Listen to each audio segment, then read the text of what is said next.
The cancer burden is growing rapidly, stretching the available resources. According to data from Uganda Cancer Institute, at least 5,000 new cases were registered in 2017, with about 40,000 being treated here. The Uganda Cancer Institute at Mulago Hospital has space in its wards for only 200 patients. For many, the costly treatment is not the only cause of their stress, but a lack of accommodation when they visit adds to the pressure. It is 5 p.m. at the Cancer Institute, and the patients who are not admitted to the wards are looking for a space to rest as they wait for treatment the next day. What is readily available are the verandas of the buildings, on which they lay cardboard boxes and mattresses where they would spend the night. The agony can stretch for weeks and even months, depending on the length of treatment they have been prescribed or on their financial status. This man, whose name NTV will not reveal, is from Mbende district and has lived in this tent for the last 3 months. Because he has to have treatment every 2 weeks, he decided to stay until the 4 months it will take are over, because he cannot afford the fare to and from Mbende. The nurse comes around with the patient's files, calls out their names, and his son proceeds to lift his frail body into a wheelchair. Some patients have made a home in a tent donated by Uganda Revenue Authority. Another roof comes in the form of a shed constructed by NTV in memory of the late Rosemary Nankabirwa, a former member of staff who died of cancer. If I ask them to go somewhere else, where are they going to be going? So my turning my eye the other way doesn't mean that I am inhuman.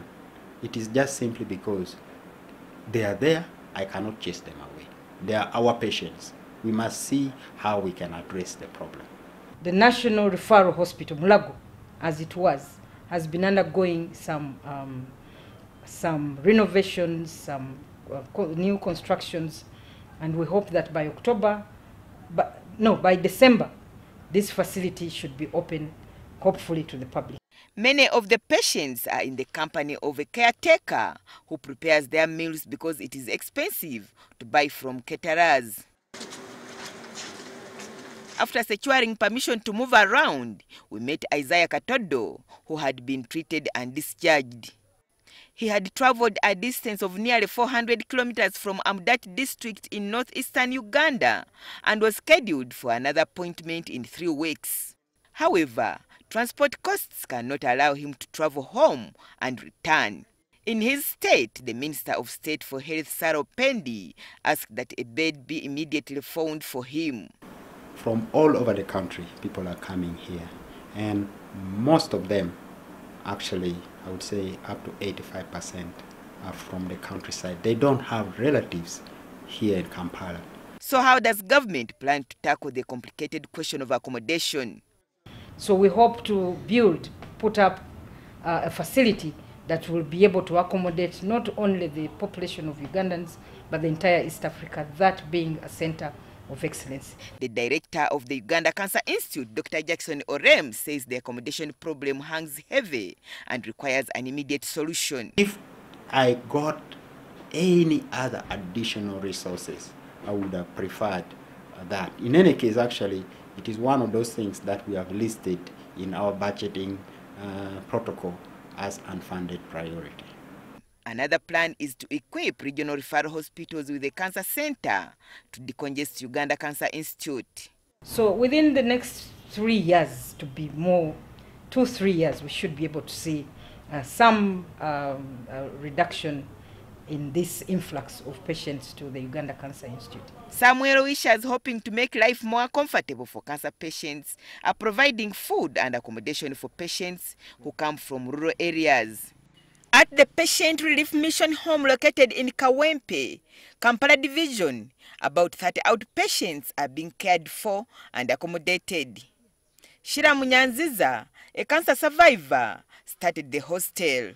So to her it was giving back to the community, especially to the vulnerable women. So that's basically what drove her into starting something like this.